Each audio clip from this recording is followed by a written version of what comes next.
आप सब लोगों को मेरा नमस्कार। आज हम इस लोकसभा चुनाव के लिए केजरीवाल की 10 गारंटियों का ऐलान करने जा रहे हैं।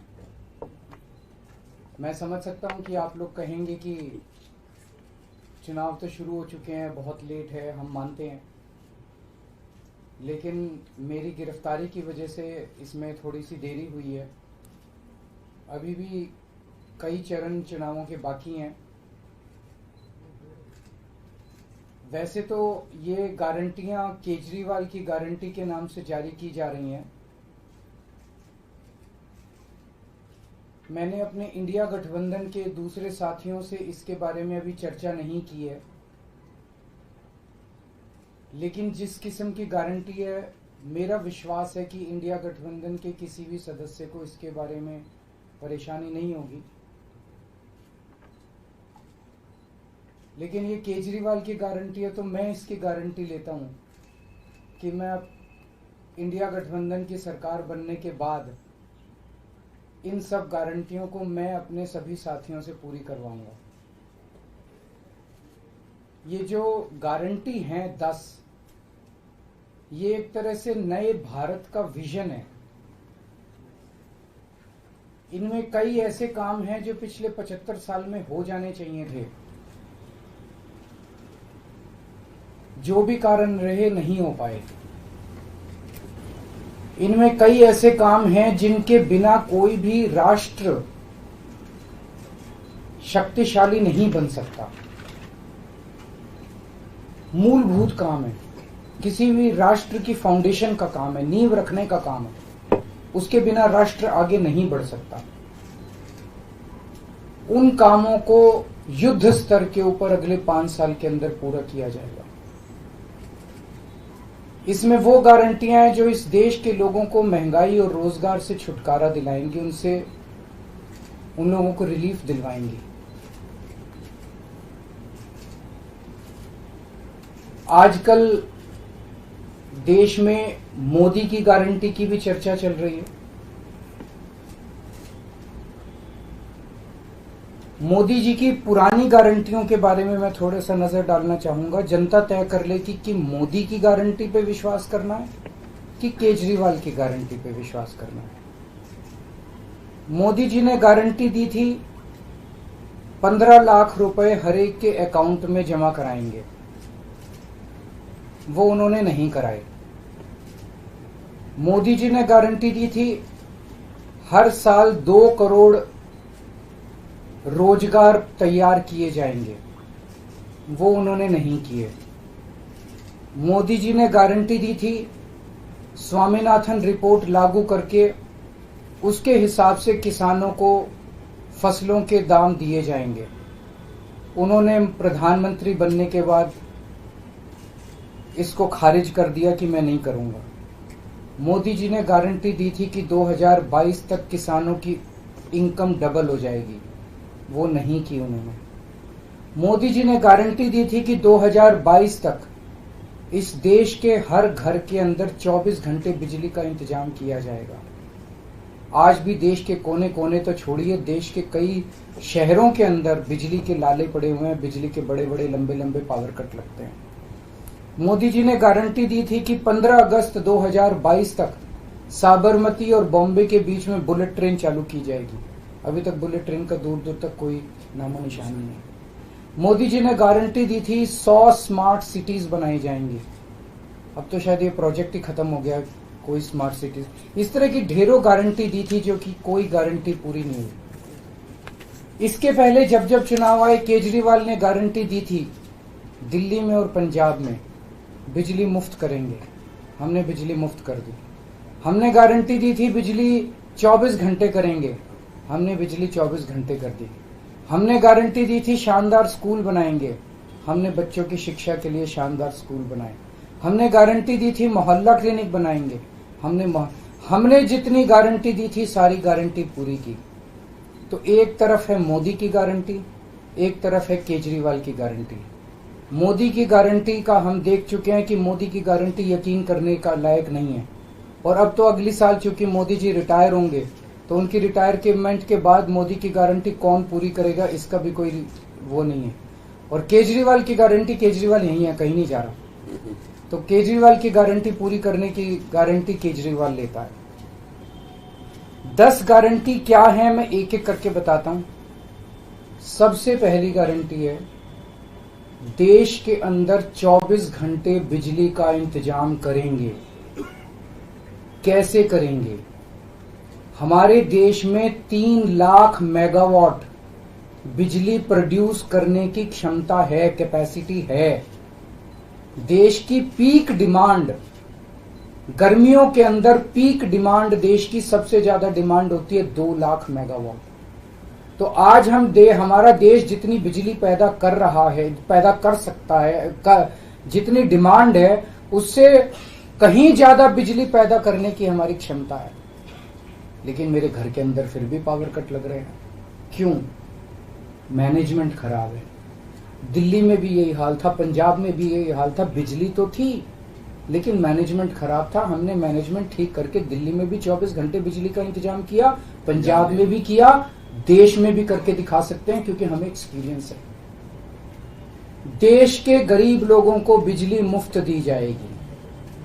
दिल्ली में करके दिखाई, पंजाब में करके दिखाई, पूरे देश के अंदर फ्री कर सकते हैं। 1.25 लाख करोड़ रुपए का खर्चा आएगा। एक ही कैलकुलेशन करके लाया हूं मैं हवा में गारंटी नहीं देता। केजरीवाल की गारंटी एक ब्रांड है मार्केट के अंदर। अगर हम कुछ बोलते हैं तो वो पूरी करते हैं। तो 1.25 लाख करोड़ रुपए का खर्चा आएगा। 1.25 लाख करोड़ रुपए हम इंतजाम करेंगे। 1.25 लाख, उसके अंदर पूरे देश के गरीबों को 200 यूनिट बिजली मुफ्त मिल सकती है।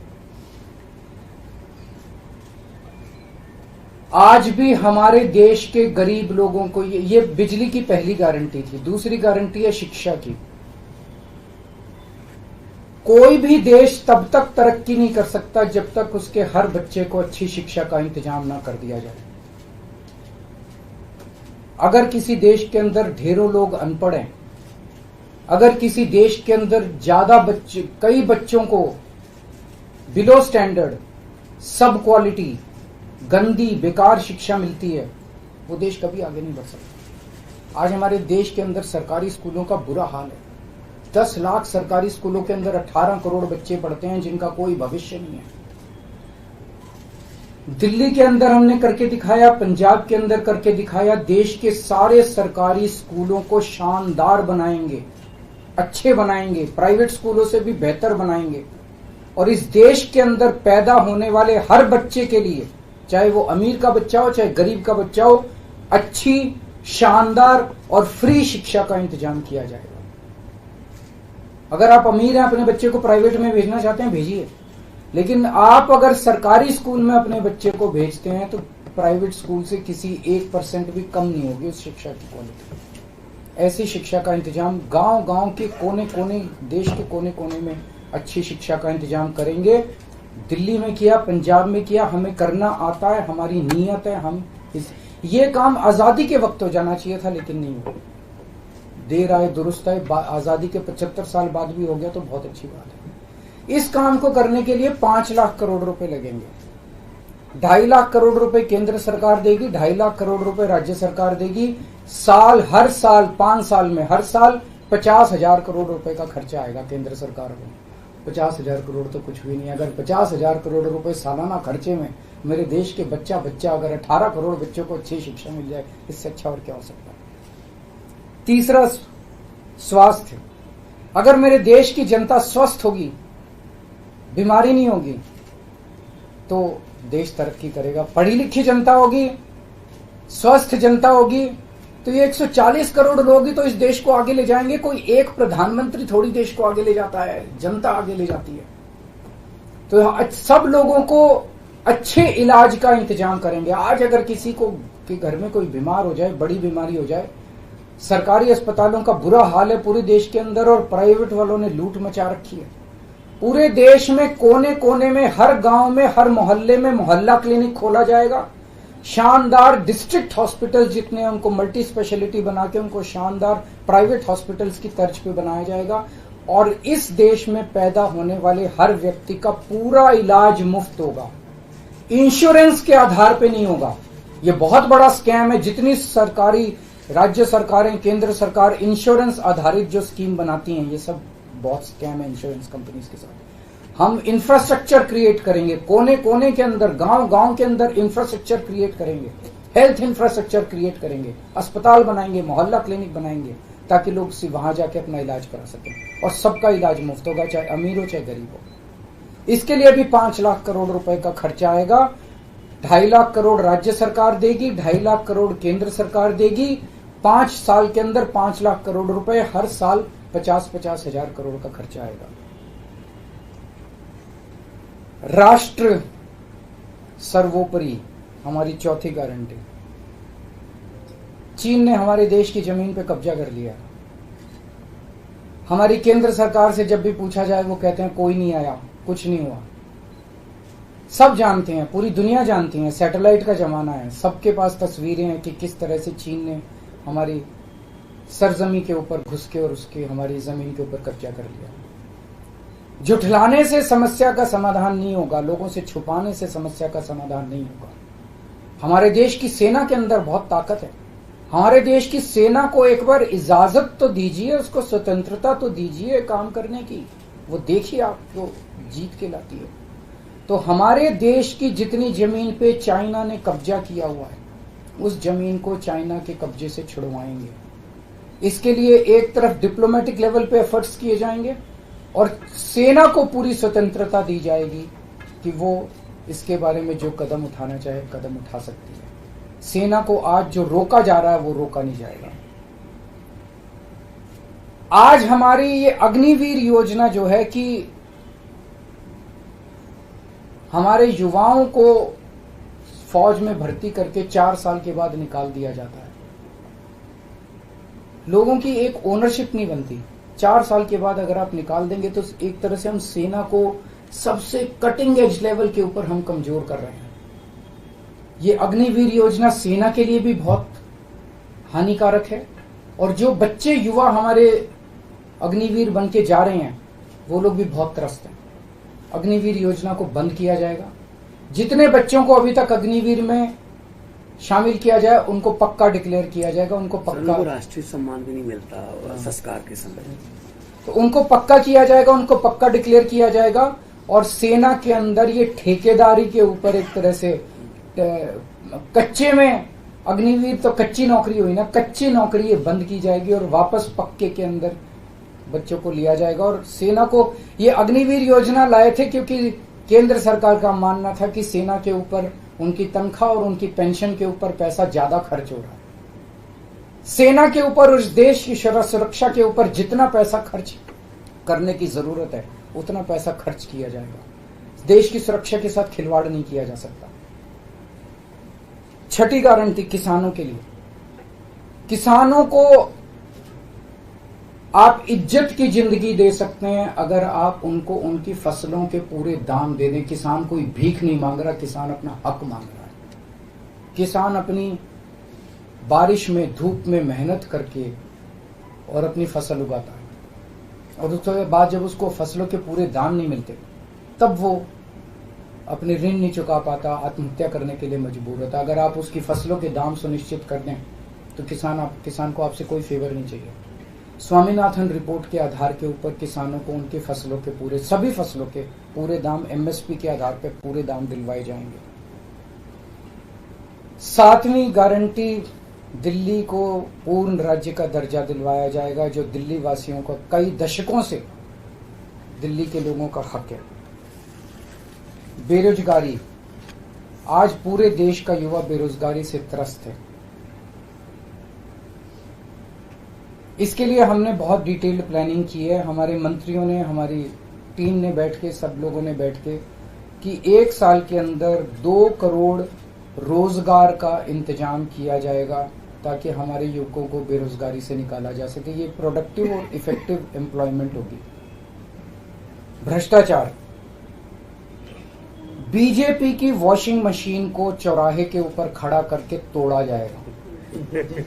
बीजेपी की वॉशिंग मशीन इस देश का भ्रष्टाचार का सबसे बड़ा कारण है।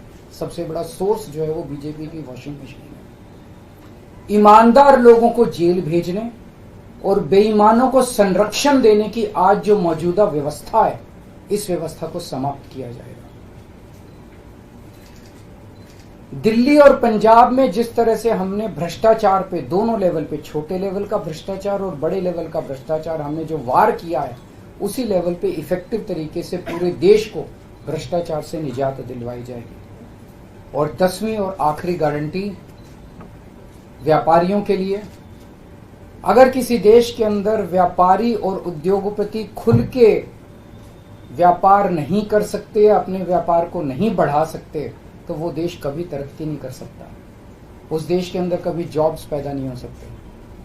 और ये डेटा बताता है कि पिछले 8-10 साल के अंदर इस देश के 12 लाख हाई नेटवर्थ इंडिविजुअल्स, बड़े बड़े अमीर लोग इस देश के अंदर व्यापार और उद्योग बंद करके विदेशों में चले गए हैं, क्योंकि इस देश के अंदर आतंक मचा रखा है सरकार, केंद्र सरकार ने, उन लोगों को डराने का, धमकाने का। जीएसटी को पीएमएलए से बाहर किया जाएगा, जीएसटी का सरलीकरण किया जाएगा, सारी प्रशासनिक और लीगल व्यवस्थाओं को सरलीकरण किया जाएगा और एक ऐसी व्यवस्था की जाएगी कि अगर इस देश के अंदर कोई सही तरीके से व्यापार करना चाहे तो वह व्यापार कर भी सकता है, उद्योग खोल भी सकता है, ज्यादा परमिशंस की जरूरत नहीं होगी और बड़े स्तर के ऊपर हम व्यापार को और उद्योग को, हमारा टारगेट चाइना को पीछे छोड़ना है, जो आज इस दुनिया के अंदर इसमें व्यापार में और उद्योग में और प्रोडक्शन में बहुत आगे है। हमारा कंपटीशन उनके साथ है। तो इसके लिए सभी व्यापारियों को, उद्योगपतियों को आगे बढ़ने का मौका दिया जाएगा। ये हम लोगों की 10 गारंटी है और मजबूत गारंटी है और मैं समझता हूं कि देश को इन सब उससे तरक्की मिलेगी। अगर आपके कोई प्रश्न आपने वॉशिंग मशीन वाली बात कही, तो क्या इसका मतलब है कि जो कार्रवाई हो रही है वैसी कार्रवाई आप लोग करेंगे? नहीं, हम कह रहे हैं वॉशिंग मशीन तोड़ेंगे। हम ये कह रहे हैं कि आज ईमानदार लोगों को पकड़ पकड़ के जेल भेजा जा रहा है, बेईमानों को वो अपनी पार्टी में शामिल करके संरक्षण देते हैं और उनको ईडी और सीबीआई के केस, ये व्यवस्था बंद की जाएगी। जो असली बेईमान है, जिन्होंने असली में बेईमानी की है, उन लोगों को पकड़ा जाएगा। इस तरह से पॉलिटिकल तरीके से विक्टिमाइजेशन बंद किया जाएगा। प्रधानमंत्री की उम्र को लेकर जो बात की, उसके गृह मंत्री का बयान है, उन्होंने कहा कि जो भाजपा के कानून में ऐसी बात नहीं लिखी हुई है और देश भर के लोग चाहते हैं उत्तर से दक्षिण तक कि नरेंद्र मोदी। देखिए, कल मैंने बोला था कि मैंने क्या बोला था, 2014 में प्रधानमंत्री जी ने खुद ने कानून बनाया था, अपने नियम बनाए थे बीजेपी के लिए कि 75 साल की उम्र होने पे भारतीय जनता पार्टी के अंदर उनको कोई, भारतीय जनता पार्टी अपने किसी भी नेता को किसी तरह की कोई जिम्मेदारी नहीं देगी और उनको रिटायर किया जाएगा। उस नियम के आधार पे आडवाणी जी को रिटायर किया गया, मुरली मनोहर जोशी जी को रिटायर किया गया, सुमित्रा महाजन जी को रिटायर किया गया, यशवंत सिन्हा जी को रिटायर किया गया, रीता बहुगुणा जोशी जी को रिटायर किया गया, संतोष गंगवार जी को, कई लोगों को रिटायर किया गया, यशवंत सिन्हा जी को रिटायर किया गया।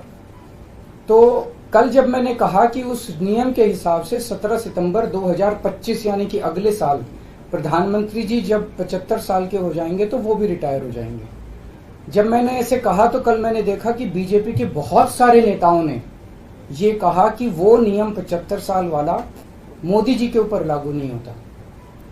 तो मैं समझता हूं कि जब भी ऐसा कुछ होता है, जब किसी पार्टी के सबसे बड़े नेता के ऊपर कोई टिप्पणी की जाती है तो जाहिर तौर पे उनकी पार्टी के लोग उनको उनके समर्थन में बोलते हैं। लेकिन मैं समझता हूं कि प्रधानमंत्री जी ने कुछ नहीं बोला अभी। उनकी पार्टी के नेता कह रहे हैं कि नहीं, हम उनको रिटायर नहीं होने देंगे, उनको, ये उनकी भावना है, उनके पार्टी के नेताओं की भावना है। प्रधानमंत्री जी ने जो नियम बनाया जिसके तहत आडवाणी जी को रिटायर किया गया, मैं समझता हूं कि प्रधानमंत्री जी किसी भी हालत में उस नियम को अपने ऊपर लागू होने से नहीं रोकेंगे। वो ऐसा नहीं कहेंगे कि उस जिस नियम में आडवाणी जी रिटायर हुआ मैं उस नियम पे अपने ऊपर नहीं, या तो प्रधानमंत्री जी कह दें कि वो नियम अब मेरे ऊपर लागू नहीं होगा, आडवाणी जी के लिए बनाया था वो, या तो वो कह दें। लेकिन मैं नहीं समझता कि प्रधानमंत्री जी ऐसा कहेंगे। तो जाहिर तौर पे बाकी नेता सारे सपोर्ट कर रहे हैं उनको, लेकिन प्रधानमंत्री जी तो रिटायर होंगे। वो ऐसा, मेरी गुजारिश ये है कि प्रधानमंत्री जी ये बता दें कि उनका सक्सेसर कौन होगा, नहीं तो आपस में मारकाट मचेगी उनके अंदर। दूसरी चीज, एक और चीज है, कल मैंने जो कहा कि वन लीडर वन नेशन का जो वन नेशन वन लीडर का जो उनका वो आइडिया चल रहा है, उसके तहत एक तरफ वो विपक्ष के सारे नेताओं को जेल भेज रहे हैं और अपनी सारी पार्टी के सारे नेताओं की राजनीति खत्म कर रहे हैं।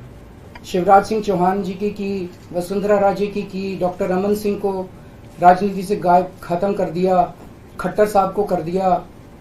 और अब जब मैंने जनता से पूछा, सारी जनता बोली योगी जी का अगला नंबर है। तो कल इनकी पार्टी के सारे नेताओं ने मोदी जी के लिए तो कहा कि मोदी जी पे 75 साल वाला लागू नहीं होगा, लेकिन एक भी नेता ने ये नहीं कहा कि योगी जी को नहीं हटाया जाएगा। तो एक तो ये पक्की हो गई पिछले 24 घंटे में बात कि अगले 2 महीने के अंदर योगी जी को उत्तर प्रदेश के सीएम से हटाया जा रहा है। इस देश के बच्चे बच्चे की जुबान पे ये था कि योगी जी को अगले 2 महीने में चुनाव जीतते ये लोग हटाएंगे। तो ये बात तो कल पक्की होगी कि योगी जी को हटाया जा रहा है।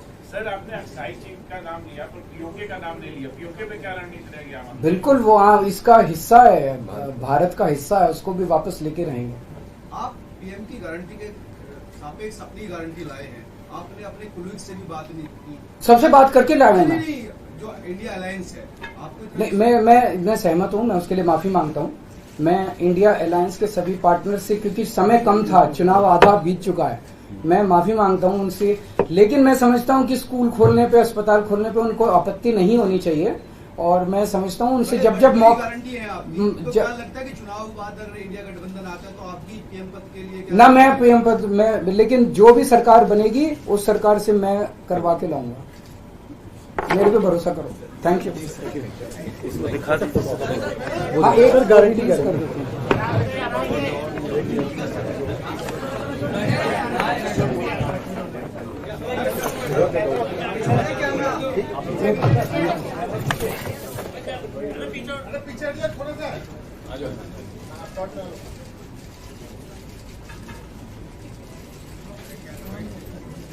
Thank you. How many seats are you winning in Delhi? Or you're contesting 22 seats in all, so how many seats are you expecting to win? Delhi में सारी बीजेपी हारेगी सारी जितनी है। माहौल आप एक बार ही जाके देखो, आपको तो, आप तो सारे पत्रकार घूमते ही रहते हो। आज शाम को 2 जगह जा रहा हूँ, मोती नगर और दिल्ली से बाहर। अभी जो फिक्स हुआ है, क्या क्या है बता दो। बिहार में महाराष्ट्र 17 तारीख को है, 16 तारीख को रांची है शायद, पंजाब उसके बाद है 16 तारीख को सुबह रांची है, शाम को पंजाब है, 15 तारीख को लखनऊ है और भी बन रहे हैं अभी plan. So you have PM is India Alliance getting power. Akash.